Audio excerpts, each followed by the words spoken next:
자, 다음은 우리 교재 57페이지 제2절 파트가요. 조세 불복 청구 절차라고 나와 있습니다.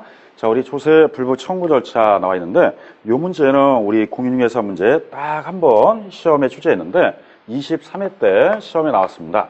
그러면 이 23회 때 나왔고, 그 외에 나온 적은 없는데, 이 조세 불복 청구 절차는요, 여러분들이 뭐 심도 있게 공부할 내용은 아닐 것 같고요. 그냥 한 번 정도만 우리 공인중개사 나왔다 이 정도고요. 실제 이 공인중개사 문제 나와서는 안 될 문제 중에 하나입니다. 왜냐면 이 조세불복 청구가요, 중개사가 해야 될 것이 아니라 사실은 개인 세무사들이 개인을 의뢰받아서 국가나 지자체 어떠한 이거를 조세 불복할 수 있지 중개사가 하는 문제는 아닙니다. 근데 그냥 23회 때 한 번 정도 나왔기 때문에 조세 불복 청구 절차를 그냥 간단하게 개념만 정리해 드릴 건데, 요거는 여러분들이 심도 있게 공부할 이유는 없어요. 그냥 이게 조세 불복이구나 이렇게 생각하시면 돼요.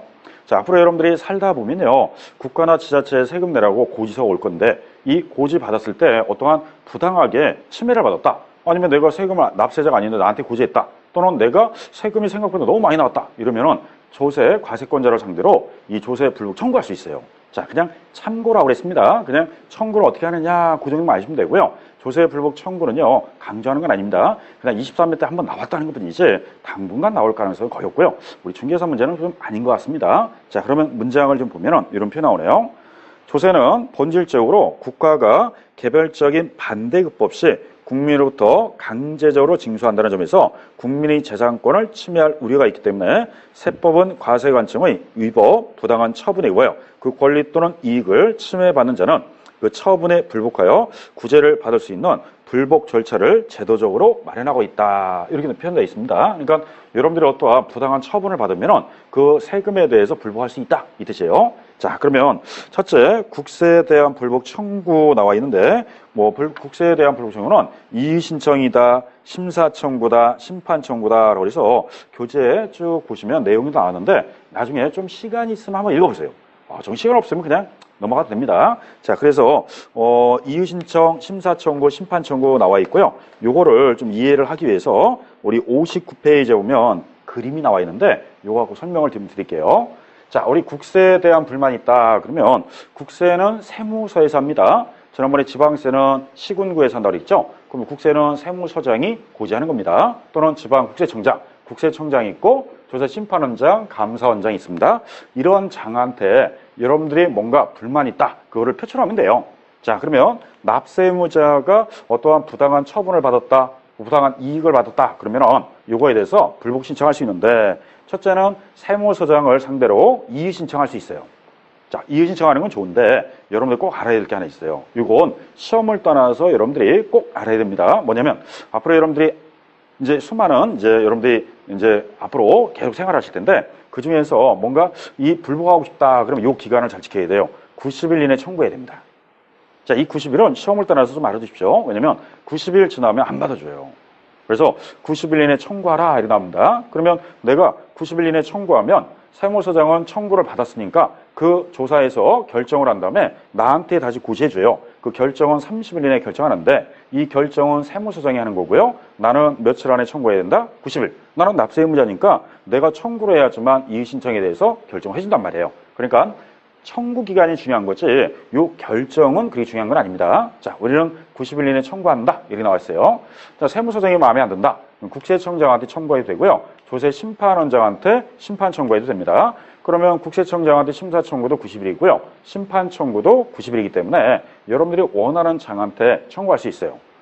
나는 국세청장도 마음에 안 들어, 조세심판원장도 마음에 안 들어, 그럼 감사원장 심사 청구해서 90일 이내에 청구할 수 있다. 자, 요거를 우리는 선택권이다 그럽니다. 선택권은 여러분들이 원하는 장한테 청구할 수 있는 권한이 있다, 이 뜻이에요. 자, 그리고 세무서장한테 이의 신청했습니다. 근데 세무서장이 이유 없다, 기각당할 수 있어요. 그러면 통지 받은 날부터 다시 상급기간 국세청장이나 조세심판원장한테 다시 90일 이내에 청구할 수 있어요. 이 결정의 통지를 받은 날부터 심사청구나 심판청구를 또 할 수 있다. 자, 여기서 또 기각당했다 그러면 마지막으로 행정법원에 행정소송을 제기할 수 있는데, 이 기간은 90일 이내에 청구하라 이렇게 나와 있습니다. 자, 이게 국세에 대한 조세 불복 청구인데 이의 신청이다, 심사 청구다, 심판 청구다, 심사 청구는 여러분의 선택적이고요. 어디를 가든지 청구는 90일입니다. 그리고 이의 신청에서 기각당하면 다시 90일 내에 청구할 수 있고 또 여기에서 다시 행정법원에 90일 이내 또 청구할 수 있다. 이렇게 나와 있습니다. 자, 요거는 그냥 그림으로 펴낸 건데 여러분들이 그냥 90일 이내 청구다. 그것만 정도만 알아두십시오. 자, 이게 국세 불복 청구였고요.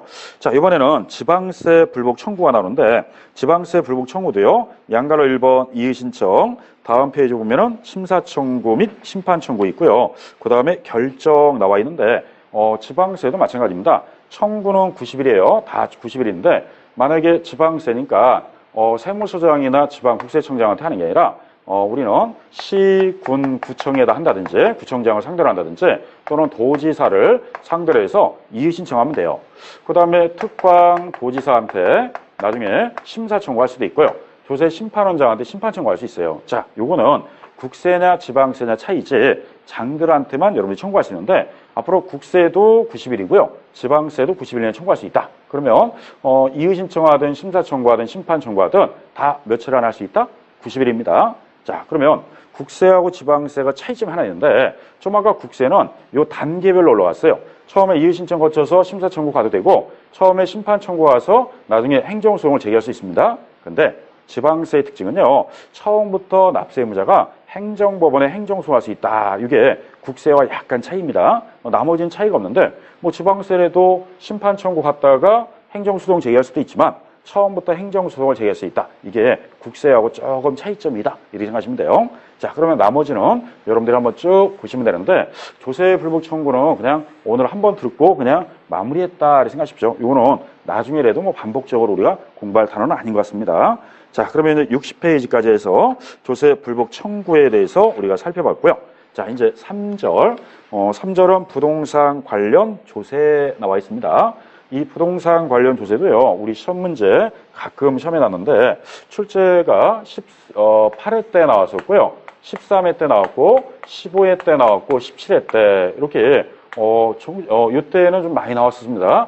그리고 17회 이후부터는 꾸준히 안 나왔는데, 일단 부동산 관련 조세도 과거에 한 4번 정도 시험에 나왔기 때문에 나름대로 한번 정리를 해보셔야 되는데, 우리 부동산 활동 과정은요, 3가지입니다.